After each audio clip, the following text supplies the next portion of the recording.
Hola, mi nombre es Laura Angélica Avendaño Nieto y a continuación les voy a explicar sobre los siguientes temas. Como sabremos, la expresión oral es la manera en la que nos comunicamos utilizando la voz. Los elementos que integran la expresión oral son los siguientes. El tono de la voz. El tono de la voz involucra varios aspectos, entre estos están el volumen y la entonación. Al momento de que nosotros estamos hablando, utilizando la voz para atraer la atención de nuestro público, de las personas que nos están escuchando, es necesario tener el volumen adecuado, y si nosotros queremos enfocar algunas palabras, es recomendable elevar aún más el tono de la voz. Expresión oral no verbal. Bueno, este es uno de los elementos de la expresión oral, y como sabemos, al decir la palabra no verbal me refiero al lenguaje que transmite nuestro cuerpo. Para tener a nuestro público atento hacia nosotros al momento de hablar, es recomendable usar la mirada dirigida hacia nuestros escuchas para tener a nuestro público atento. La postura también es uno de los elementos de la comunicación oral. Es necesario tener una buena postura para transmitir seguridad. Además de que a la hora de hablar es recomendable dar ciertos pasos en tiempos que no se vean tan exagerados para parecer lo más normal posibles. Y es de suma importancia nunca dar la espalda al público. Las estrategias para la comunicación oral.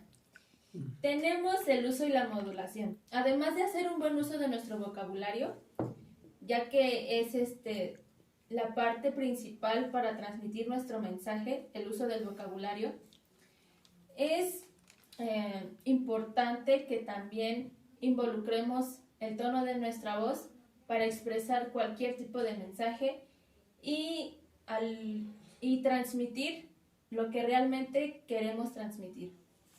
Pasamos a las barreras de la comunicación oral. En primer lugar tenemos el no escuchar. Se sabe que la base de la comunicación, además de expresarnos, es el escuchar. Si nosotros no escuchamos, si nosotros no nos detenemos, no guardamos silencio para escuchar los mensajes de las demás personas, va a ser imposible llevar una buena comunicación. Y al no llevar una buena comunicación por no escuchar, nos va a traer muchos conflictos. El secreto para evitar esta barrera es simple y sencillamente guardar silencio y poner atención. Pasamos a la segunda barrera, la ideología, el poder y el estatus.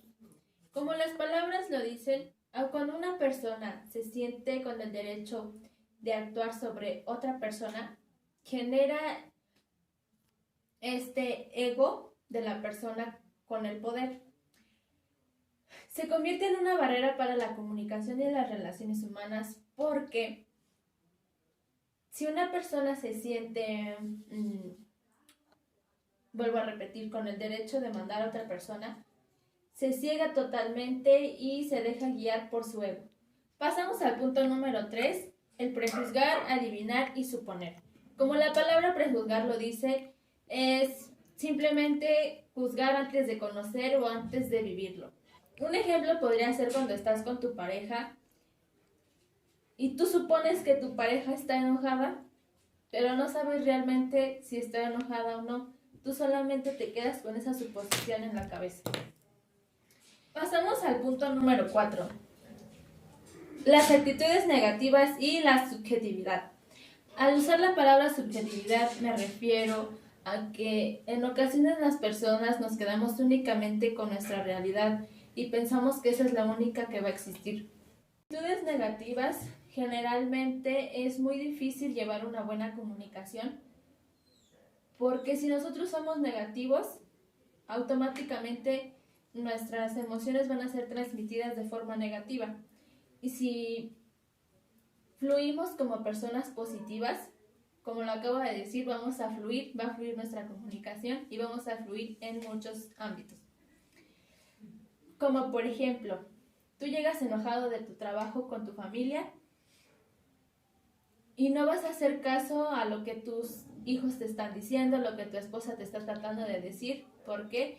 Porque estás siendo liderado por tus emociones negativas. Pasamos al punto número 5, la superficialidad. Como esta palabra lo dice, superficie, es cuando realmente no nos involucramos con los sentimientos de las demás personas o con las personas que nos rodean.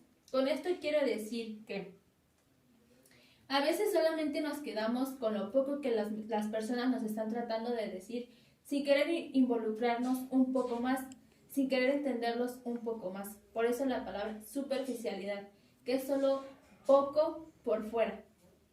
Pasamos al punto número 6, la rutina. Generalmente las personas, los seres humanos, generamos rutinas de acciones que vivimos todos los días. La rutina se vuelve desde despertarse, desayunar, lavar los trastes, ir al trabajo. Nos vuelve tan rutinario que perdemos esa chispa que debería de tener cada acción que realizamos en el transcurso del día.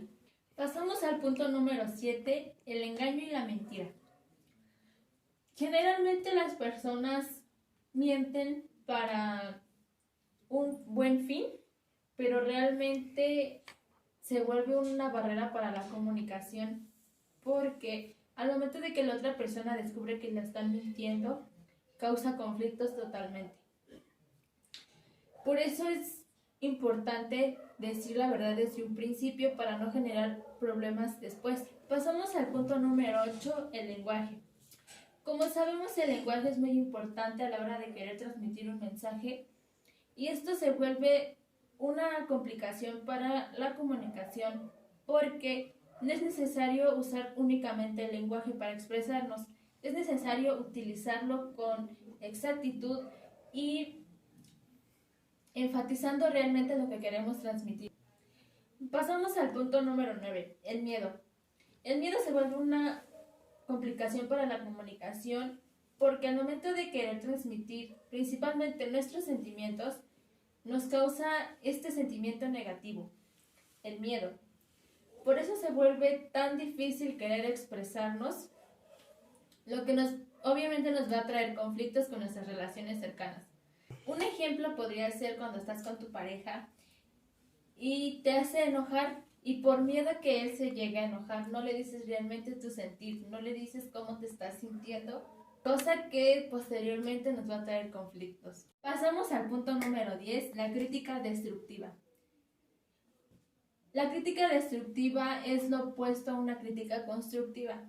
Como sabemos, la crítica constructiva es cuando opinas algo sobre un tema, dando tu opinión para posteriormente dar un consejo para retroalimentar. La crítica destructiva es totalmente lo contrario.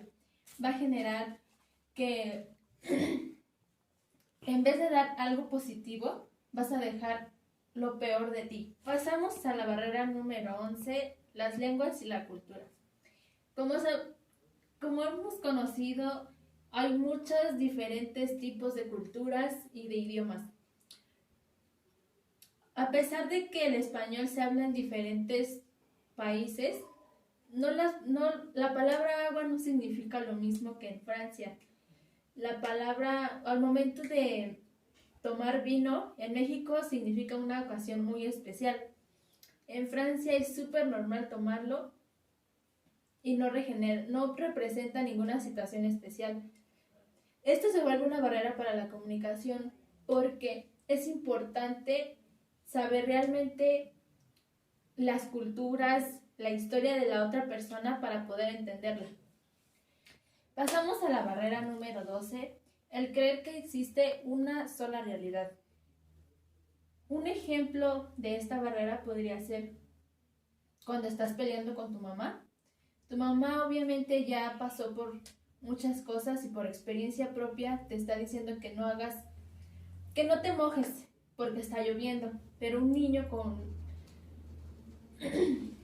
encerrado en su mundo cree que su mamá se lo dice porque no lo quiere o porque está exagerando. Pasamos a la barrera número 13, la prisa y la impaciencia. Como las palabras lo dicen, a veces los seres humanos nos volvemos impacientes y no escuchamos lo que las personas nos tratan de decir. Pasamos al punto número 14, el modo de comunicarnos. El modo de comunicarnos no es únicamente lo que estamos transmitiendo, o sea, el mensaje transmitido como tal. También involucra la forma en que lo vamos a decir. Por ejemplo, un esposo con su esposa llega y le empieza a decir en tono muy fuerte que quiere de comer. Claramente su esposa se va a ver molesta y por eso se vuelve una dificultad para la comunicación. Pasamos al último punto, el no empatizar. Como la misma palabra lo dice, empatía, no empatizar, se tratar de entender a las personas, el ponernos en los zapatos de las demás personas para tratar de entenderlas. No es lo mismo escuchar que comprender. Así que es importante en este punto ponernos en los zapatos de las personas para ser empáticos con ellos. Como conclusión a todo lo que les acabo de decir, es muy importante el hecho de escuchar. Si no escuchas lo que las personas te tratan de decir, va a ser imposible que tus relaciones fluyan con éxito. El guardar silencio también es muy importante porque es un requisito para poder escuchar. Y más que nada necesitas esa actitud positiva de querer generar un cambio en tu vida para que tus relaciones cercanas y de cualquier ámbito fluyan con éxito.